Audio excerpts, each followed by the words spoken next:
The waterways are our bloodline. If there's something happening to affect that water and that land, we feel it and then we see it. This place will be in jeopardy if we don't do something about climate change. This thing they call climate change is real. This is ground zero for anyone to examine. Climate change, we literally live on the water.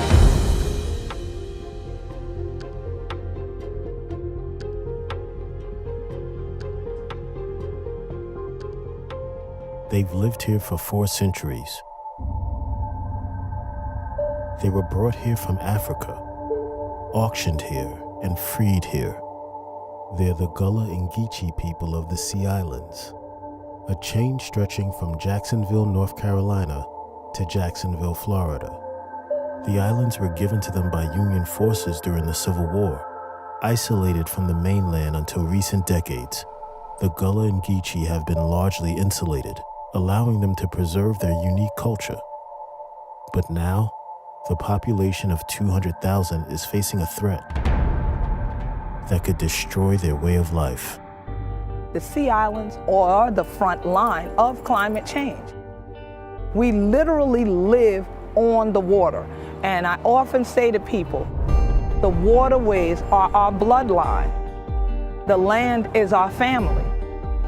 I still carry on a lot of the fishing traditions, the farming traditions, and yet people are cracking teeth like this and things like that, our language, our music, and everything, so that the next generation sees it, hears it, and can live it too.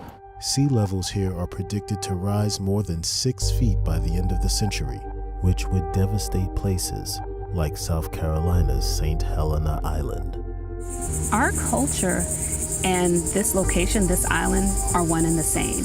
It's not as though you could pick up this culture and put it in another place away from the islands and it would manifest in the same way. There's an impossibility there. To be Gullah Geechee is to be on the Sea Islands. To be a part of that culture is to be a part of the land and to be a part of the water. We are one and the same. To me, Gullah means being respectful to your elders, a proud heritage. It means survival,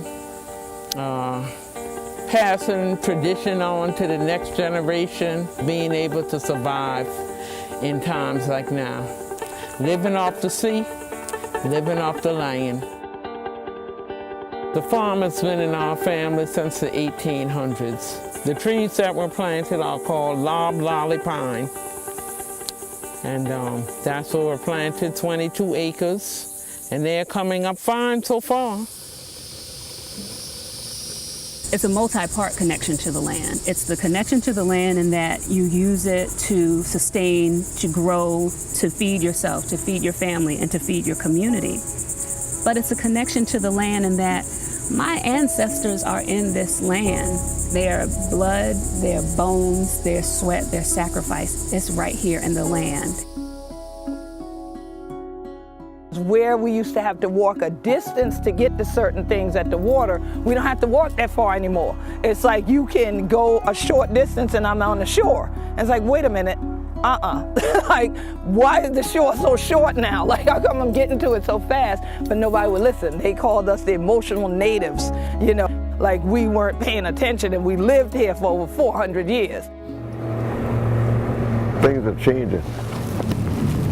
Yeah, see this right here, this used to be hard right here too.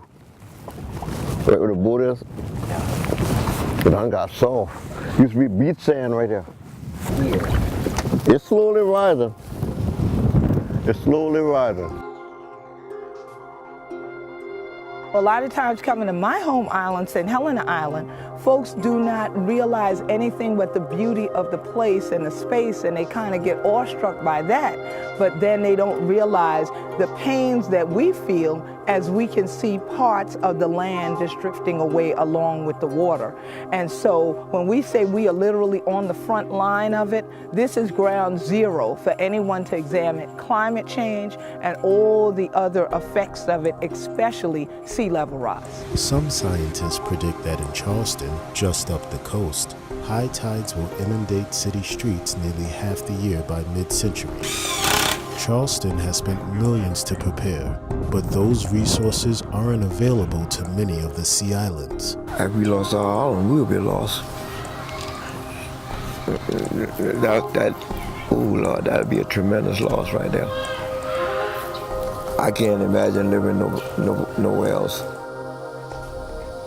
If we lose our island to sea level rise or anything else, we lose our culture.